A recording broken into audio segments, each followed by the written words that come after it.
창세기 12장 1절에서 3절까지 한 목소리로 함께 읽도록 하겠습니다. 시작. 그런데 전에 주께서 아브라함에게 이르시되 너는 내 고향과 친족과 아버지 집에서 나와 내가 내게 보여줄 땅으로 가라. 내가 너로부터 큰 민족을 만들고 내게 복을 주어 내 이름을 크게 하리니 내가 복이 되리라. 너를 축복하는 자들에게는 내가 복을 주고 너를 저주하는 자에게는 저주를 내리리니 내 안에서 땅의 모든 가족들이 복을 받으리라 하셨더라. 아멘. 오늘은 창세기 12장 말씀으로 거기서 나오라 라는 제목으로 말씀을 전합니다. 말씀을 위하여 짧게 기도하겠습니다. 하나님 아버지, 교회를 허락하시고 또 예배를 허락하시며 감사합니다. 이 시간과 장소를 또한 허락하시며 감사합니다. 이제 주님의 말씀을 나눌 시간입니다. 저희가 깨어있게 주님 도와주시고 말씀이 다른 곳으로 떨어지거나 날아가지 않고 마음밭에 온전히 뿌리내릴 수 있도록 주님 도와주시옵소서. 우리 주 예수 그리스도의 이름으로 기도합니다. 아멘. 네, 오늘 다시 한번 창세기 12장 1절에서 3절 말씀으로 거기서 나오라 라는 제목으로 말씀을 전합니다. 창세기 그 앞장을 보면 노아의 홍수의 자손들 이후 또한 바벨탑 사건 이후 온 지면에 흩어지는 사람들에 대해서 이렇게 나옵니다. 그들은 흩어지며 여러 지면 땅으로 흩어져서 나갔고 그 지역만 흩어졌으면 참 좋았을 뻔했는데 하나님에게서도 떠났습니다. 그리고 흩어진 지역에서 다른 신들을 섬기게 됩니다. 그렇게 각 지역에서 이방 신들을 섬기며 그 가족들이 대대로 이렇게 또 살게 되었던 것이죠. 그 가운데 아브라함의 아버지 데락 역시 그렇게 흩어진 지역에서 이방 신을 섬기고 있었던 것이죠.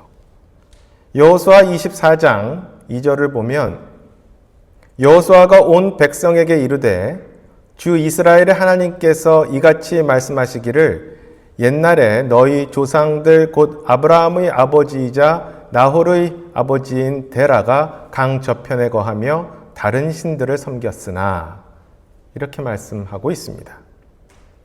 창세기 11장 26절에서 그 마지막까지를 보면 아브라함의 아버지 데라에 대해서 또한 나옵니다. 26절에 데라는 70년을 살며 아브람과 나홀과 하란을 낳았더라 이렇게 쓰여 있고 31절 32절을 보면 데라가 자기 아들 아브람과 하란의 아들 곧 자기 손자 롯과 자기 며느리 즉 아브람의 아내 사레를 데려가니라.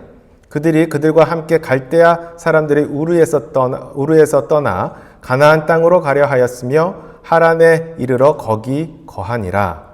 데라의 생애는 205년이었으며 데라가 하란에서 죽으니라.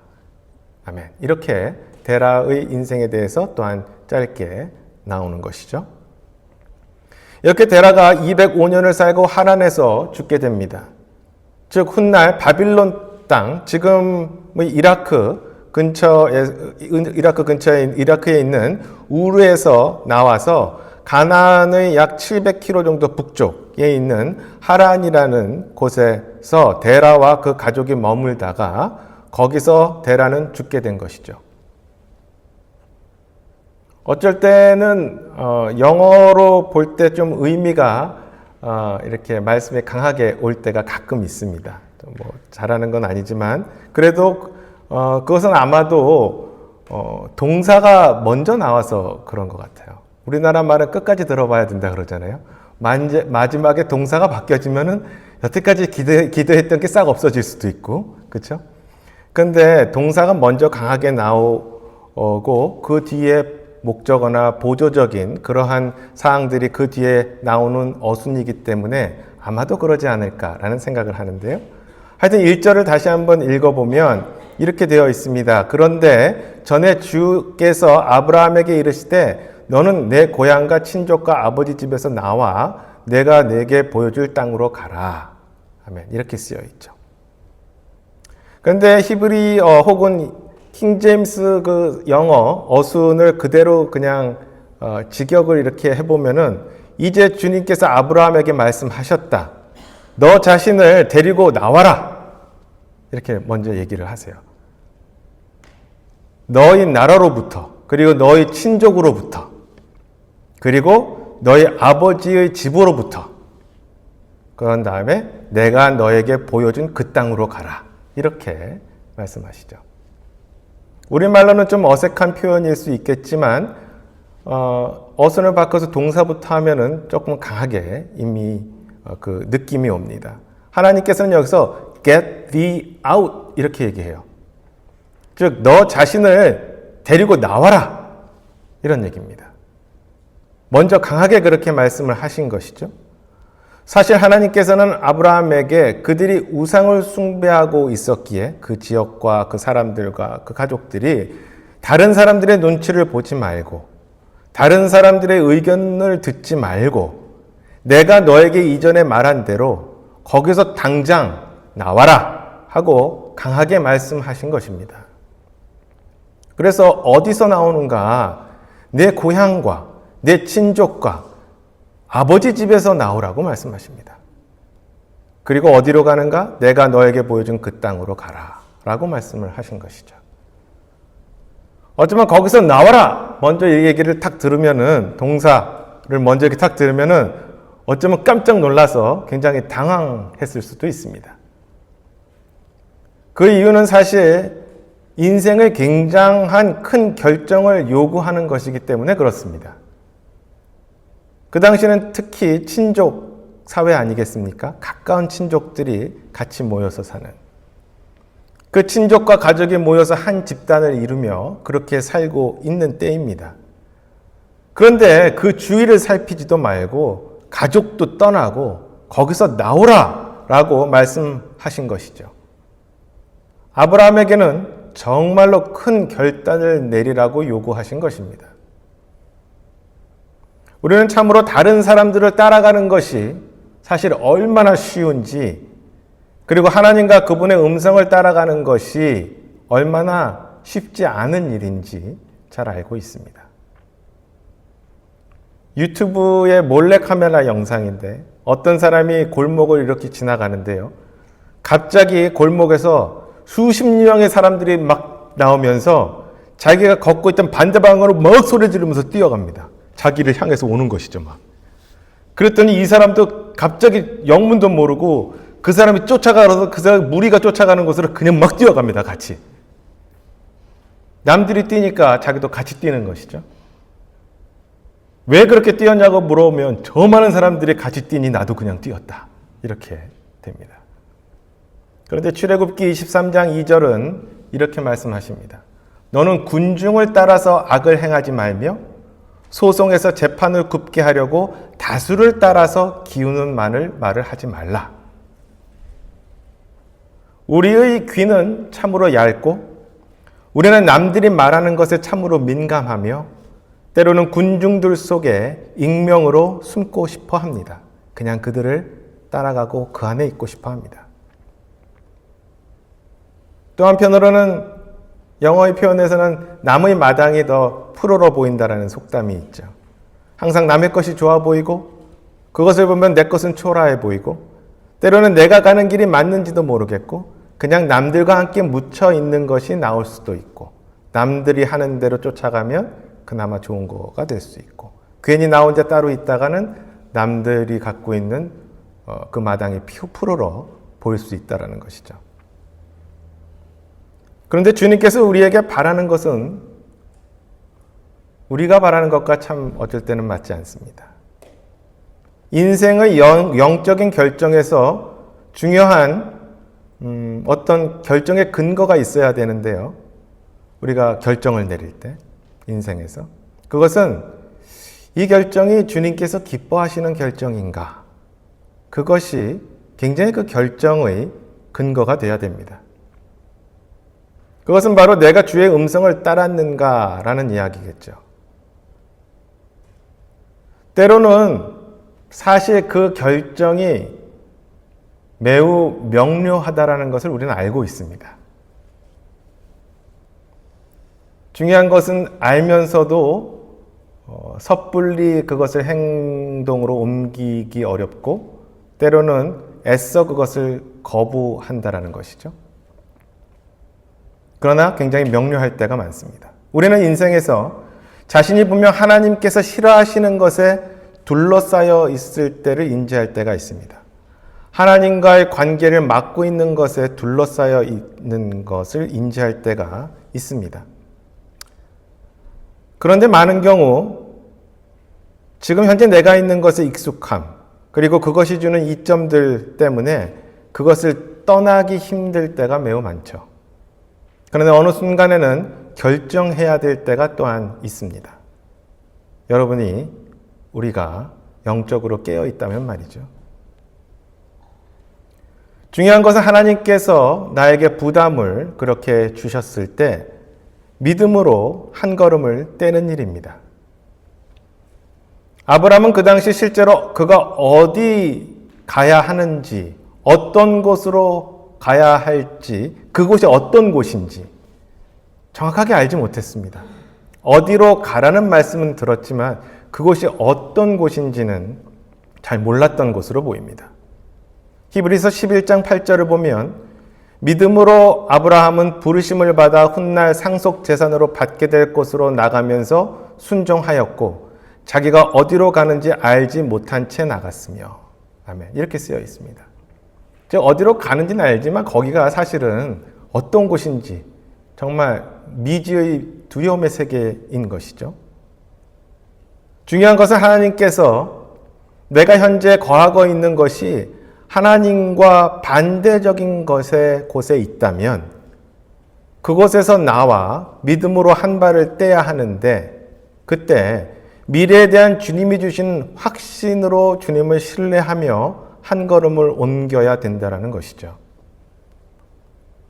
그 신뢰는 가능한 이유가 우리에게는 미지의 세계이고 미지의 미래이지만 주님께서는 결코 미지의 미래가 아니기 때문에 그렇죠. 주님께서는 다 알고 계시기 때문에 그렇습니다. 물론 거듭나기 위하여 예수 그리스도를 유일한 구세주로 받아들이는 인생의 결정, 그것이 가장 중요한 결정이겠죠. 그 결정이 있고 그 구원받은 후에도 인생에서 영적인 결정을 해야 하는 순간이 분명히 계속해서 찾아오게 됩니다. 구원받은 지 오랜 시간이 지났는데 영적인 인생의 결정의 순간이 나에게는 전혀 없었고 그냥 평안했다 라고 말씀하신다면 그것은 어떻게 보면 감사한 일이겠지만 다른 한편으로 그것이 가능하지 않다라는 것을 꼭 아셔야 됩니다. 즉 영적인 결정은 인생에게 구원받은 후에 반드시 있다라는 것이죠. 인생을 살다 보면 지금 내가 처한 상황이 결코 하나님을 기쁘게 하지 못한다라는 영적인 부담을 가질 때가 분명히 있습니다. 그것은 내 직장일 수도 있고 내가 하는 비즈니스일 수도 있고 내가 매일매일 짓는 죄일 수도 있습니다. 그때 우리는 분명히 주님의 거기서 나오라 라는 말씀에 귀를 기울여야 합니다. 그리고 한 걸음을 믿음으로 내딛는 결정을 꼭 해야 할 그러한 순간이 있다라는 것이죠. 신뢰의 한 발을 내딛어야 합니다. 요한복음 10장 3절 4절에 문지기는 그에게 문을 열어주고 양들은 그의 음성을 듣나니 그가 자기 양들을 이름으로 불러 그것들을 밖으로 인도하느니라. 그가 자기 양들을 내놓은 뒤에 그들 앞에 가면 양들이 그의 음성을 알므로 그를 따라오되. 아멘.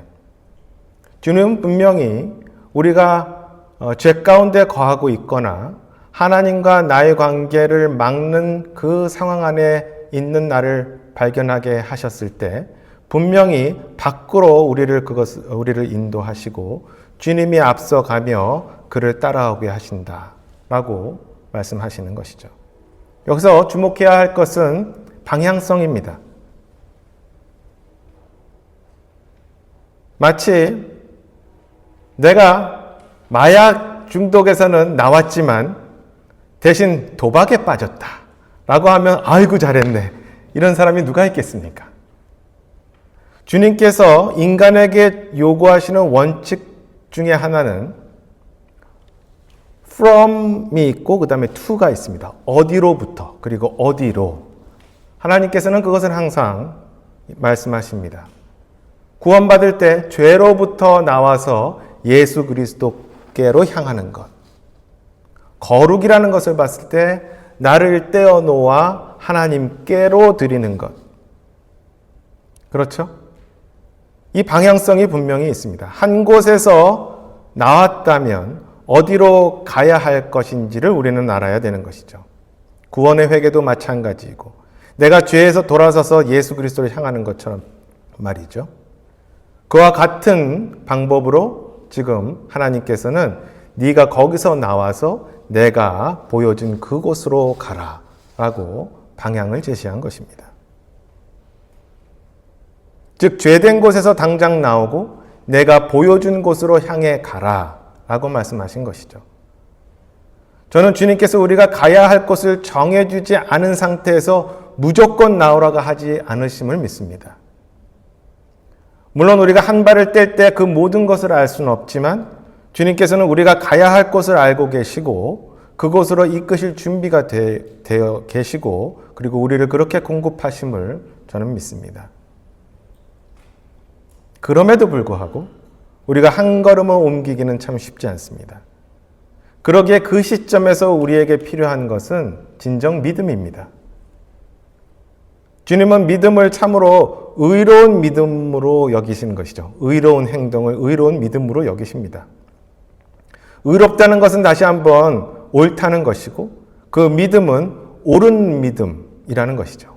그 옳은 믿음으로 한 걸음을 떼기를 주님은 원하시는 것입니다.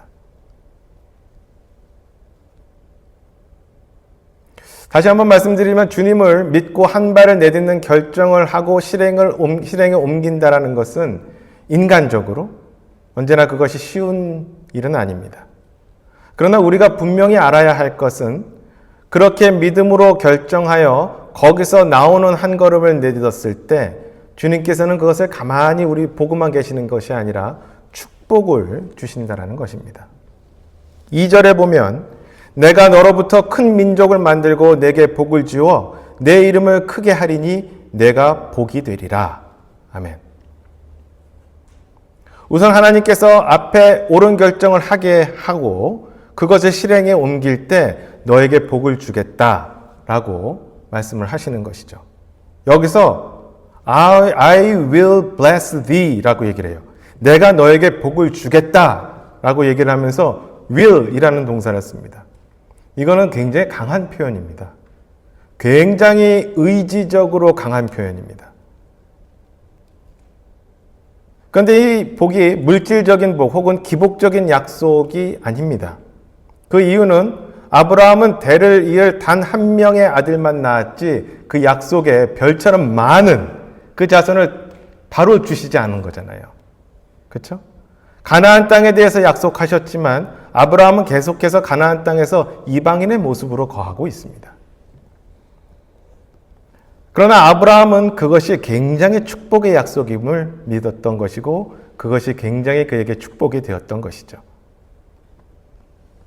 그가 별처럼 많은 자손을 그의 눈으로 직접 보진 못했지만 그가 이삭을 보았을 때 그 이삭을 통하여 별처럼 많은 그 자손을 보게 된 것이고 그 축복을 느꼈던 것이죠. 저도 부끄러운 믿음의 삶이지만 몇 번의 믿음의 결정으로 결정이 있었습니다. 여러분들 같이 저하고 많이 교제하셨던 분들 다 아시는 얘기지만 물론 예수 그리스도를 믿음으로 받아들이는 너무나 귀한 가장 귀한 인생에 거듭나는 일이 있었고 그 후에도 제 스스로 장소를 옮기는 3번의 결정이 있었습니다. 다 아시는 얘기겠지만 저에 대해서 제가 굉장히 사랑하고 좋아하던 공부하던 분야가 있었습니다. 직장을 갖고 일을 하다가 전혀 다른 직장과 공부였었는데 젊었을 때 공부했었던 것은. 그런데 제가 너무나도 하고 싶었던 것이라 직장도 그만두고 다시 인생의 결정을 내려서 학교로 다시 갔었습니다. 근데 그게 인문 철학 분야입니다. 인문 철학. 너무나 저는 인간적으로 재밌게 공부를 했습니다. 그리고 더 공부하려고 여튼 미국으로 왔어요. 그것을 끝나고 나니 더 공부하고 싶었습니다. 그래서 더 공부를 하려고 이제 또 다른 주로 떠났습니다. 그래서 동부에 있다가 서부로 갔습니다. 그러는 와중에 저는 구원을 받았습니다.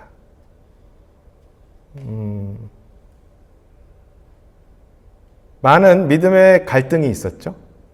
왜냐하면 제가 얼마 전 성경 공부 시간에 신학에서 자유주의 문제를 신랄하게 얘기한 적이 있습니다. 사실 제가 공부했던 분야는 그 분야에서 볼 때는 신학의 자유주의는 보수주의로 보일 정도로 인문학적인 자유주의는 더 그렇게 자유주의적입니다. 하여튼 공부 중에 성경적인 믿음의 오름과 제가 좋아하는 공부 사이에서의 갈등이 있었죠. 기도 가운데 결정을 못 내리고 참 갈등하고 있었을 때 주님께서 먼저 결정을 해주셨습니다. 그래서 직장을 주셨어요. 그래서 과감하게 그 당시에는 했던 것을 끊고 캘리포니아를 떠나서 다시 뉴욕으로 다시 또 갔습니다. 미지의 세계였었죠. 그래도 한 발을 내딛었습니다. 그 당시에 2000년 초였었는데 독립침례교회에 대한 정보도 없었고 인터넷도 뭐 그렇게 썩 좋지 않고 한국교회에 대한 것은 더 없었고 그랬습니다. 그러다가 한아름 앞에서 전단지를 하나 보고 그 교회를 무턱대고 그냥 찾아갔습니다. 나중에 한 사실이지만 그 전단지를 보고 찾아간 사람은 전에도 없었고 후에도 없었고 저희 부부가 유일했습니다. 그런데 저에게 주신 엄청난 그 선물은 저는 그저 한 발을 내딛었었는데 엄청난 선물은 정말로 옳고 귀한 교회를 저에게 놀라운 방법으로 그렇게 이끄셨다는 것이죠. 그리고 정말로 훌륭한 목회자를 만날 수 있었습니다. 놀라운 방법으로 저희 부부를 인도하셨던 것이죠. 두 번째는 캐나다로 오게 된 결정. 그것은 제가 이전에도 한번 간증처럼 말씀드렸죠. 미국에 있는 것을 기뻐하시지 않는다라는 것을 주님께서 말씀으로 보여주셨고 그래서 이곳으로 왔습니다. 세 번째는 제가 주님의 인도로 캐나다로 왔었는데도 제 스스로는 마치 여기가 가뭄의 시간이었습니다. 참으로 돈 벌기도 어렵고 직장 갖기도 어렵고 그래서 제가 3년을 좀 넘게 가족과 떨어져 저는 다시 미국으로 갔습니다. 마치 아브라함이 이집트로 들어간 것과 비슷하게 감히 비교할 수는 없겠지만 그런데 제가 그 오퍼를 받고 간 회사 오너는 큰 회사를 정말 큰 회사를 운영했지만 여호와의 증인이었습니다. 인간적으로는 참 좋은 사람이었는데 그와 그 주위의 사람들이 분명히 영적으로 좋지 않았죠. 사실 그곳에 있으면서 믿음 좋았던 사람들이 희한하게 믿음으로 백슬라이딩 하는 것을 목격했습니다. 제가 특별히 나쁜 것을 한 거 아닌 것 같은데 저는 눈을 억지로 감았죠. 제가 이건 뭐 그 사람 개인의 일이지. 제 스스로 봤었을 때는 나는 괜찮아. 상대적으로 높은 인컴과 높은 지위 이것을 놓기가 참 쉽지 않았습니다. 캐나다로 돌아가면 뻔한데. 그런데 영적으로 저도 점점 뒷걸음질 쳤습니다. 같은 교회를 다녔는데 그럼에도 불구하고 제 개인적으로는 계속 백슬라이딩을 했습니다. 저만 그랬느냐? 제 아내도 마찬가지였습니다. 제 아내도 영적으로 계속 뒷걸음질을 쳤습니다. 믿음으로 결단을 내려야 했고 원래 주님이 보여주셨던 그 결정, 원래의 결정에 따라 다시 밴쿠버로 오게 됩니다. 그 사이 여러 과정이 있었지만 옳은 결정이었고 지금 저는 이렇게 부족하지만 말씀을 전할 수 있는 축복을 주님께서 주시지 않습니까? 제가 만약에 거기에 계속 남아 있었다면 제가 어디까지 뒷걸음질을 칠 수 있었을지, 저희 가족이 어떻게 됐었을지 상상하지 못한 일이 벌어졌을 수도 있습니다. 저의 경험을 일반화할 수는 없지만 주님의 원리는 그러나 분명합니다. 분명히 주님의 관점에서 옳은 것을 붙잡고 현재 죄 가운데 있는 곳에서 나와 한 걸음을 떼고 나올 때 주님은 그것을 귀하게 여기시고 우리에게 영적인 축복을 주신다라는 것입니다. 그리고 이것은 여러분 믿음 생활에 큰 간증이 될 것입니다. 그리고 그 간증은 훗날 주님을 만날 뵀을 때 밤새며 같이 주님과 이야기할 큰 기쁜 이야기가 될 것입니다. 그 이야기를 들으실 예수 그리스도의 그 얼굴을 상상해 보시기 바랍니다. 우리가 죄에 둘러싸여 있을 때가 있습니다. 내 믿음을 방해하는 요소들에 둘러싸여 있을 때가 있는 것이죠. 내가 죄를 탐닉하며 있을 때도 있습니다. 그때 우리가 할 것은 주님의 거기서 너를 데리고 나오라 하신 명령에 순종하여 한 걸음을 떼고 나오는 일입니다. 그렇게 한 걸음을 떼는 일입니다. 콜롬비아 대학교 연구가 시나 아이엔가라는 사람이 썼는데요. 평균적으로 사람이 매일매일 70개의 크고 작은 결정을 내린다고 합니다. 그러니까 커피를 마실까 말까 이런 작은 것부터 큰 결정까지. 이렇게 매일매일 크고 작은 결정 70개를 생각하면 이는 매년 25,500개의 결정을 우리가 매년 내립니다. 그걸 70년 동안 한다고 하면 178만 8,500개의 결정을 우리가 내린다고 합니다. 어떤 이는 그래서 인생은 당신의 모든 선택의 합이다 이렇게 얘기를 합니다. 이 178만 8,500개의 선택을 모두 합치면 바로 내 인생의 여정이 되는 것입니다. 여러분은 이 많은 결정 중에 얼마나 많은 결정이 주님이 보시기에 옳은 결정이었고 믿음으로 그것을 혹은 그 죄에서 나와 한 발을 뗀 결정이었습니까? 다시 한번 오늘 아브라함의 이야기를 상기하며 내 처지, 내가 빠져있는 죄, 내 상황을 돌아보고 주님께서 혹시 그곳에서 나오라라는 명령을 하고 계시고 있진 않은지 혹은 지금은 아니더라도 미래에 그러한 처지가 된다면 주님 안에서 옳은 결정을 하시고 담대히 믿음으로 한 발을 떼시고 주님만이 주실 수 있는 영적인 복을 누리는 저와 여러분이 되기를 소원합니다. 그리고 그렇게 내 인생의 여정이 끝날 때 주님이 내 인생을 그렇게 인도하셨고 나는 그것에 순종했다라는 귀한 간증의 인생이 되기를 소원합니다. 기도하겠습니다.